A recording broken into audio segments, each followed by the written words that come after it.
Good morning, students. Today we will start with the next chapter, chapter 6, Night Mail.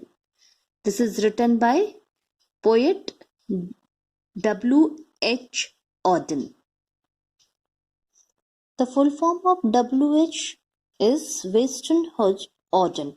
He was born in year 1907 on 21st February and died on 29th September in year 1973. Here it is written, student, please pay attention that he was an English-American poet who wrote mostly about politics, moral, love and religion. His most important work include Funeral Blue, The Shield of Achilles, The Age of Anxiety and September 1st, 1939. Few more things I'll tell about this poet, that you have heard that you have learned that he is an Anglo-American poet born in England who was later became American citizen and is regarded by many critics as one of the greatest writer of 20th century. His work is noted for his stylistic and technical achievement, his engagement with the moral and political issues, and his variety of tones, form, and content. This we have learned here that his poem. The central theme of his poetry are love, politics, and citizenship, religion, and moral, and the relationship between the unique human being and the enormous impersonal world of nature. Okay. So this poem has some literal devices also that I will tell once I finish the poem. Before that,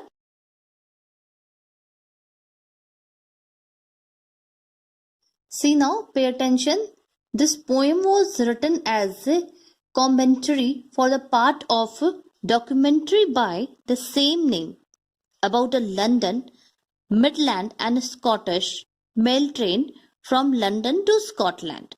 The poem appears at the end of documentary, which lasts 24 minutes.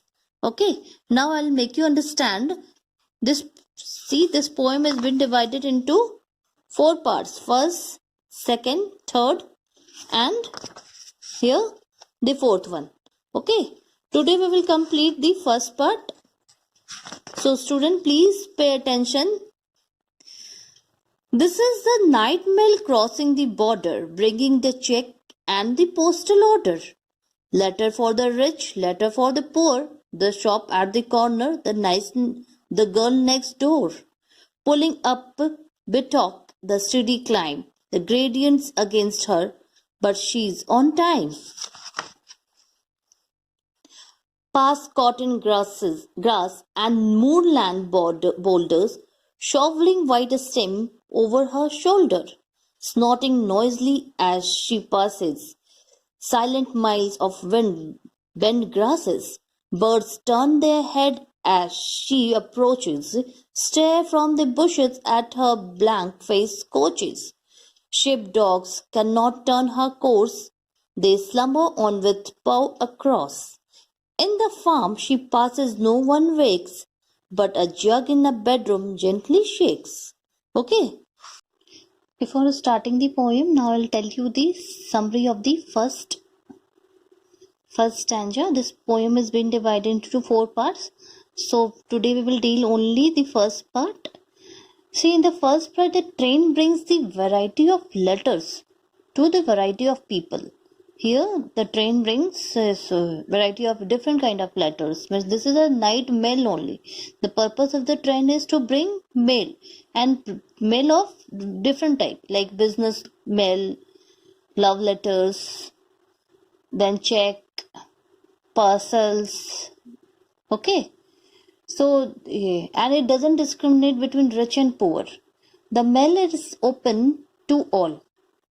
Means the train brings the mail for all, rich and poor, without any discrimination. Train itself is personified as calm, methodical, and kind being. No mere bureaucratic functionary. Okay, it is always on time despite the steady climb, and it is barely disturb the countrysides. Warmth and fondness about the train suffuse the poem. Okay, now I will deal the poem line by line. So, student, please pay attention. This is a night mail crossing the border, bringing the check and the postal order. The train is a night mail. It's crossing the border. Border means one state to another state, or one district to another district. It's crossing the border. About that only it is told, that crossing the border and bringing the check and postal order. It's bringing the mail in the sense of here. It's maybe it is a check for any shopkeeper, or a postal order. Okay. Letters for the rich, letters for the poor, the shop at the corner, and the girl next door. See, the letter which the train brings, it doesn't discriminate for this. Already I have told, it doesn't make any discrimination. So train thinks everyone as a equal. It carries a letter for rich people also, and for the poor people also, and for the person who is on the waiting for the check, either for the check or for any other kind of business letter at his shop. And the girl next door means girl is also waiting for her letter, maybe love letter, maybe any business letter, or anything. It is not declared over here. Okay.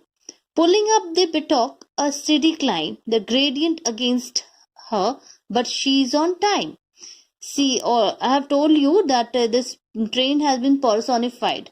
It has personified as a female. That's why it has been used here, she. The meaning of gradient is the degree of slope on the railway line. Means train moves. It's not always moving a smooth track. Sometimes train goes to high level and come down. Okay, it's not always smooth path, steady climbs. But still, it's on time. It doesn't stop. It doesn't wait for anything. It keeps on moving. Its train passes through the various fields below and ups and downs to reach its destination without any delay. Now, the next two couplets say, past cotton grass and the moorland boulders, shoveling white stem over her shoulder. Here, students, please underline the word moorland. Moorland means it is a type of habitat found in upland area in temperate grassland. And the word shoveling. Shoveling means put or push something somewhere quickly and in a large quantity. Here it is told that past cotton grasses and the moorland boulders. Train is passing here. The view is given here. Scene is given here. That from where the train passes. Train passes from the grasses, from the all boulders, ups and down hills, shoveling the white steam over her shoulder. Over her shoulder means you all must have seen that from the engine how the smokes are coming out from the engine when train runs, when train are moving. That is only described here. Now moving to the next. Snorting noisily as she passes, silent miles of wind-bent grasses. By these two lines, here it is shown that how the train is determined, how powerful the train is, that it doesn't matter anything, that from where she is going, from what she is facing, what train is facing, ups and down, that all thing doesn't matter for her. She is very determined, she is powerful, and she will reach at the destination at the time without any delay. These all things shows her the powerful nature of the train. Okay. The birds turn their heads as she approaches, stare from the bushes at her blank-faced coaches. Bird see the train from her nest, the passing train, but cannot do anything, cannot stop, because train is determined. Train will never stop. See, each part of the locomotive is very important, and therefore it is all personified to an extent. Here, everything is very personified to some or to some extent. Okay, the ship dog cannot turn her courses. Her courses means train courses, means train's journey. Ship or dog, we all have seen that when train passes, dog start running side of it, ship start running, or sometimes children of the village also start running. But these all things will never divert her from reaching the destination. Will never stop her from doing her duty. Whose duty is train's duty. So it is told that it cannot turn her courses. What is her course? To send the mail to reach at the destination. Okay. They slumber on with the paw across. Student underline the word slumber. Slumber means sleep. They sleep on with the paw, means they means here, yeah. Animals are to the animals, this they has been used. They slumber on with the paw across. Either they are running the side of it, or they are just sleeping by keeping their paw upon each other and watching the train. See, student, please pay attention. The last two lines. In the farm she passes, no one wakes, but a jug in the bedroom gently shakes.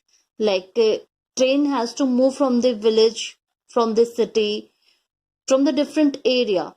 Okay, everyone knows the train has to come at this time. It will move, it will come and go. No one bother, no one care. Everyone keep on, if they are sleeping, they keep on sleeping, they keep on doing that their own work. Only the jugs which are kept on the table start shaking, because the train rushes with a very high full speed, and that speed makes the vibration, and from that vibration the things kept in the room or anywhere start shaking, start moving. Okay, that's all for today. Student, please write the summary of it and send it in the group. I will check it. Okay.